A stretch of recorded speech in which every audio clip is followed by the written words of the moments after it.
बहराइच की जो वीडियो सामने आ रही है, उनके घर के आगे से जुलूस निकल रहा है। बंदा एक उसके घर में घुस के उसका जो हरा झंडा है, जो उसका धार्मिक झंडा है, उसे उसने तोड़ दिया, उसे गिरा दिया, उसके साथ साथ उसकी ग्रिल भी गिर गई। उसके बाद अपना भगवा झंडा वहां ला रहा है। क्या मतलब होता है इस चीज का भाई? किसी के घर में घुस के तुम उसके घर में प्राइवेसी उसकी भंग करोगे? क्या समाज को संदेश देना चाहते हो कि किसी के भी घर में घुसने की तुम्हें परमिशन मिल गई? किसी ने अपना अगर झंडा ले रखा है अपने मनमर्जी का, तो वो तुम तोड़ के गिरा दोगे। अपना झंडा ले रहा होगे तुम उसके घर पे कब्जा करने की कोशिश में हो गया। क्या चाहते हो? तो उसके बाद दंगा भड़काई, जाहिर सी बात है। और प्रशासन यही चाहता था कि दंगा भड़के। लगातार भड़काऊ नारे लग रहे थे, पुलिस वालों ने कुछ नहीं बोला कि भड़काऊ नारे लग रहे हैं तो इन्हें चुप कराया जाए। किसी को पुलिस वाले देख रहे हैं, उस तमाम वीडियो में पुलिस वाले आराम से इधर से उधर कंधों पे बंदूक टांगे घूम रहे हैं। उनकी हिम्मत नहीं पड़ रही कि उस भीड़ को वो एक तरफ कर सकें, किसी तरह साइड में कर सकें। कोई नजर ही नहीं आ रहा कहीं भी। पुलिस कहीं से कंट्रोल करती नजर नहीं आ रही उस मुद्दे को। जब मुद्दा भड़क गया पूरी तरह, अच्छी तरह जब आग फैल गई है, अब जाके पुलिस वालों के बयान आ रहे हैं कि हम दंगा नहीं भड़कने देंगे। और डीजीपी की एक छोटी सी वीडियो वायरल हो रही है 6 सेकंड की, हाथ में पिस्टल लिए घूम रहे हैं कि ठोक देंगे। उनका भी भाषा यही है, ठोक देंगे। किसको ठोकोगे? ठोकने का काम तो तुम्हारा पहले था, पहले नेस्तो नाबूद होके चला करो। आज से 20-50 साल हो गए यहाँ पे हमारे पुरानी दिल्ली से लगातार जब रामलीला के दिनों में यहाँ से सवारी निकलती है, फतेहपुरी मस्जिद के पास से होती, बल्ली महारान से होती हुई, जामा मस्जिद के पास से, नई सड़क से होती हुई, लगातार हौज काजी होती हुई वापिस आके खत्म होती है। आज तक कभी कोई सवारियों पे किसी ने कोई उंगली नहीं उठाई। दुनिया दोनों तरफ खड़ी होकर देखती थी। अब तो शायद पता नहीं हो रही है, बंद होगी, निकल रही है अब तो, अभी भी कम निकलती है अब तो, पहले डेली निकलती थी। लेकिन वहाँ पे क्या होता है, लगातार घर के आगे से निकलती है और जोश वाले भरे नारे, मुसलमानों को काट दो, मुगलों को काट दो। अरे भाई मुगल ही थोड़े मुसलमान थे, ये तो देखो, इतिहास तो पढ़ के देखो। पर इनका तो सीधा सीधा एक समझा दिया गया, मुगल मतलब मुसलमान। मुगलों ने किसको हराया था? मुगलों ने भी तो मुसलमान शासक को ही हराया था, इब्राहिम लोदी को हराया था, पर वो नजर नहीं आएगा इन्हें। एक वो सीधा सीधा नैरेटिव पकड़ रखा है कि उनको काटो और बांटो और ये करो। ने बोला कि जब लाउड स्पीकर चल रहा था तब भी तो ध्यान देना चाहिए ना, लाउड स्पीकर में क्या बज रहा था? बिल्कुल ठीक बात है, भड़काऊ नारे बज रहे हैं, भड़काऊ गाने बज रहे हैं। और जो बार बार हर बार इसी तरह के रैलियों में नारे लगते हैं, जो बाबर तेल लगाओ डाबर का, वंश मिटा दो बाबर का। तो भाई क्या मतलब है इस चीज का? तुम्हें अपनी आस्था प्रदर्शन करनी है, अपनी आस्था प्रदर्शित करनी है तो अपनी आस्था के गात गाओ, भजन गाओ, अपने आराम से राम राम करते हुए यात्रा निकालो।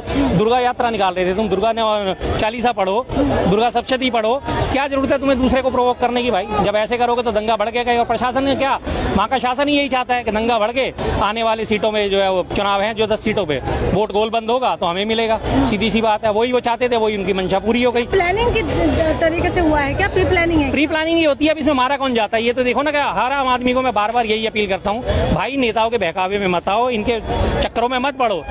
गृह मंत्री जिनके ऊपर पूरे देश की सुरक्षा की जिम्मेदारी है, उनका बेटा तो जय शाह बैठा हुआ मौज ले रहा है, आईसीसीआई का अध्यक्ष भी बन गया, उससे पहले बीसीसीआई का अध्यक्ष भी बन गया। और तुम क्या कर रहे हो? तुम जाके लोगों के झंडे गिरा रहे हो, बाद में तुम गोली खा रहे हो। तुम्हें क्या मिला? तुम्हारा घर परिवार तो रुल गया। अब 2-4 दिन तो सारे नेता मिलकर रोटियां सेक लेंगे इस पे, इस लाश की राजनीति, इसके ऊपर लाश के ऊपर राजनीति कर लेंगे। उसके बाद तुम्हें कौन पूछने आ रहा है? 2-4 जगह फंड रिजर्व हो जाएंगे, फंड खा के बैठ जाएंगे। पीड़ित के लिए न्याय दो, हम इसके लिए फंड इकट्ठा करो, सोशल मीडिया पे कैंपेन जम जाएगा, लाखों रुपए बटोर के घर में लेके बैठ जाएंगे। और उसके बाद वो पीड़ित अपना घूमता रहेगा। 2002 के गुजरात दंगों का याद है आपको? गोधरा कांड में अशोक जो था, अशोक परमार नाम था उसका, जिसे राजू मोची भी कहा जाता है, उस वक्त भी मोची था, पोस्टर बॉय बना, तलवार उसके हाथ में थी, माथे पे उसके श्री राम का पट्टा बंधा हुआ था और उसने बढ़ चढ़ के दंगों में हिस्सा लिया, उसका खूब बुनाया गया। आज भी वो बैठा हुआ अपने जूते सही कर रहा है, आज भी उसकी जिंदगी में कोई बदलाव नहीं आया। उत्तर पूर्वी दंगे देखो, दंगे भड़के थे। एक देवेंद्र यादव नाम का लड़का था जिसे पहली बार सबसे पहली सजा उसी को मिली है, 5 साल की सजा मिली है, दिहाड़ीदार मजदूर था, सारा उसका फैमिली बिखरी पड़ी है।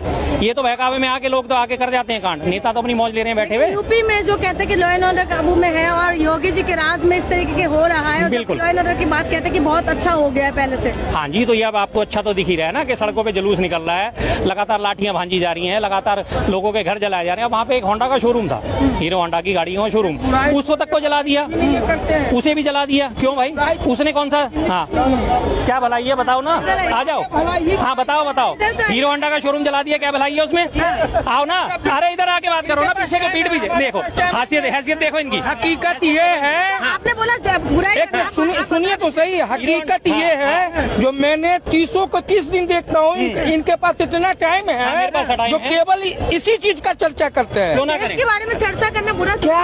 एक बात बताइए, इतने बेवकूफ हैं जो जिता रहे हैं मोदी को। एक ये शख्स ऐसे हैं जो कहते हैं जो सबसे बड़ी कमी उसी में है। आपके मैं बता रहा हूँ ना, इन्होंने कितने बेवकूफ हैं, तो बेवकूफ ऐसे ही हैं। हीरो होंडा के शोरूम में आग लगी, फिर भी ये मोदी को वोट देंगे। मणिपुर की देखो, मणिपुर की बहन बेटियों को नंगा घुमाया गया, फिर भी मोदी को वोट देंगे। देखो ना, चैनल चलाना है। मणिपुर के अरे चैनल चलाना मेरे है। चैनल कोई नहीं है, मेरी बात सुनो, इनको मुद्दे की चैनल बात। चलाना है। मणिपुर में बहन बेटियों को नंगा हुआ है, फिर भी वोट दोगे ना? हाँ जी, एक मिनट भाई साहब जवाब नहीं, जवाब इनसे लेना जरूरी है। माननीय राहुल गांधी प्रधानमंत्री से जवाब मांगो कि देश का इतना बुरा हाल कैसे है। कैसे मोदी जी से नहीं मांगो। ये देखो अकलमंद कितने हैं, कितने खुश हो गए। इन्हें यही नहीं पता प्रधानमंत्री कौन है, इन्हें यही नहीं पता प्रधानमंत्री कौन है। अगर राहुल गांधी से जब जवाब मांगोगे ना, एक मिनट चाचा, बिल्कुल मुमकिन है। अगर राहुल गांधी से आप जवाब मांगोगे तो ये खुश है। और मोदी जी से किसी की दुनिया में किसी की हिंदुस्तान में औकात नहीं है कि मोदी जी से जवाब पूछ ले। और जो जवाब पूछेगा उसको कह देंगे भगते हैं। जी अब ये बात गए, पूरी बात नहीं करी। अब इनसे ये पूछना, आप बुराई करते रहते हैं बस। नहीं ये बात बताओ, इन्होंने साफ कह दिया मणिपुर की बहन बेटियों को नग्न परेड कराई जा रही है, फिर भी ये मोदी को वोट देंगे। बलात्कारियों को संरक्षण दिया जा रहा है, फिर भी ये मोदी को वोट देंगे। फिर कहते हैं कि कौन बेवकूफ है जो मोदी को वोट दे रहा है। तो इन्हीं के जैसे बेवकूफ हैं जो मोदी को वोट देते हैं, जिन्हें ना बहन बेटियों से कोई मतलब, ना देश की अस्मिता से कोई मतलब, ना दंगे फसाद से कोई मतलब। इन्हें सिर्फ मोदी दिख रहा है, उसके काम दिख रहे हैं। और काम के नाम पे क्या है, हिंदू मुस्लिम में फूट डालो, राज करो, फूट डालो, राज करो, फूट डालो, राज करो। और ये सपोर्टर उसी चीज के हैं। इन्हें कोई नहीं नजर आता कि किसी का घर उजड़ गया, किसी का सुहाग उजड़ गया, किसी का भाई मारा गया, किसी का बेटा मारा गया। इन्हें कोई लेना देना नहीं है। इन्हें तो सिर्फ फिर कहते हैं कि कौन है जो वो लोग बेवकूफ हैं, तो वाकई वो लोग ऐसे बेवकूफ। जी जी बिल्कुल, ये उपचुनाव की वजह से हो रहे हैं। जाहिर सी बात है उपचुनाव की वजह से, और साथ में जो इनसे पहले भी इलेक्शन हरियाणा के निपटे हैं और जम्मू कश्मीर के निपटे हैं। इससे पहले लगातार तमाम नेताओं ने जो भड़काऊ बयान दिए थे, बटोगे तो कटोगे, हिंदू एक हो जाओ, हिंदू अपनी रक्षा के लिए शास्त्र भी उठाओ, शस्त्र भी उठाओ। लगातार तस्वीरें सोशल मीडिया पे लोगों की वायरल हो रही हैं। जो इसको सपोर्ट करने वाले हिंदू करने वाले लोग हैं, एक हाथ में तलवार ले रखी है और अपने घर में शस्त्र रखा है कि नहीं, शस्त्र भी उठाओ, शास्त्र भी उठाओ। क्यों उठाएं शस्त्र हम भाई? क्या बात है शस्त्र उठाने के लिए? शस्त्र उठाएगा कौन? हमारे सैनिक उठाएंगे शस्त्र। अगर बॉर्डर पे हमारे साथ परेशानी तो सैनिक शस्त्र उठाएंगे। हम अपने घर में किसके लिए शस्त्र उठाएं? पड़ोसी के लिए शस्त्र उठाएं, अपने साथ रहने वालों के लिए शस्त्र उठाएं। उनसे मेलजोल नहीं बढ़ा सकते, उनसे भाईचारा नहीं बढ़ा सकते, क्या बात नहीं कर सकते? उनके लिए शस्त्र क्यों उठाएं? लेकिन वहाँ हमेशा लगातार ही भड़काऊ यही चल रहा है, शस्त्र उठाओ नहीं तो बढ़ जाओगे, नहीं तो कट जाओगे। आज आप सोशल मीडिया उठा के देखो। अभी आप दूसरा उदाहरण देता हूँ। अभी एक वो जो सिद्दीकी साहब को मारा गया है, एमपी थे कांग्रेस के, मंत्री भी रह चुके हैं, उनको मार दिया गया। तो इनके राइट विंग वाले जितने सपोर्टर हैं बीजेपी के, सारे सपोर्टर क्या कर रहे हैं? वो लॉरेंस बिश्नोई जो है उस गैंगस्टर को सही ठहरा रहे हैं कि हाँ बढ़िया काम करा उसने, तो अपने बाजू पे जय श्री राम गुदवा रखा तो बहुत बढ़िया काम करा, उसका हुड अंदर से भगवाया तो बहुत बढ़िया काम करा।